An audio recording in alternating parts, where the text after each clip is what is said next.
Hello, I'm here to walk you through how to check available RAM on Samsung.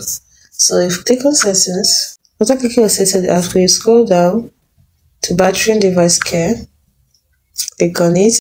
You can also see this is RAM Plus over here, the third option here, RAM Plus. You click on it. RAM Plus uses your phone storage space to provide virtual memory. You choose more virtual memory to allow more apps to stay open in the background. You choose less virtual memory to keep more storage space free. So you can just choose 2 gig or 4 gig. Since I don't need to do that, I just leave it the way it is. And that is how to check. You can see to show you everything that's happening in the background. Just using up your memory, the memory available, the one used, how to free them up, resident apps, memory resident apps.